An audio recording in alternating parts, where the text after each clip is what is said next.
Wedding proposal ng isang lalaki sa kanyang live-in partner idinaan sa flash mob. Sundan sa report. Umani ng mga positibong reaksyon sa social media ang viral video na ito sa Puzurubio, Pangasinan. Ang video umabot na sa libo-libong views. Laman ng viral video ang wedding proposal ni Richard para sa kinakasama niyang si Liza.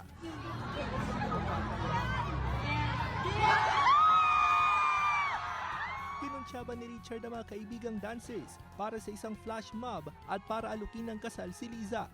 Before, may mga napapanood ako sa YouTube na magaganda yung proposal nila. So sabi ko, gusto kong daigin or kung ano yung na-feel ng babae doon is mas ma-feel niya pero sa sarili kong creativeness. Ibinahagi ni na Richard at Liza ang kwento ng kanilang pag-iibigan. Taong 2009, nakilala ni Richard sa isang karinderya sa Maynila si Liza na nooy tendera ng ulam.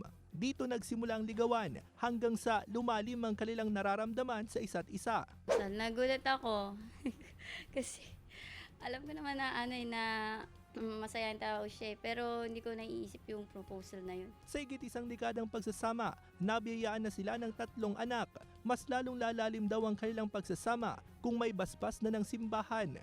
Talagang yung pagsasama nyo, guided ng God, centered yung God. So, kung ano yung blessing na nare-receive mo ngayon, mas lalo pang aapaw yan. Which is true. Even before naman naniniwala ako doon. Payo ni na Richard at Liza sa mga sawi sa pag-ibig na maniwalang darating din ang dawan sa tamang panahon. Si Richard at Liza ang magpapatunay daw na may #myforever. kasama si Wilson C. Ako si Russell Simorio, naghahatid ng Balitang Amyanan.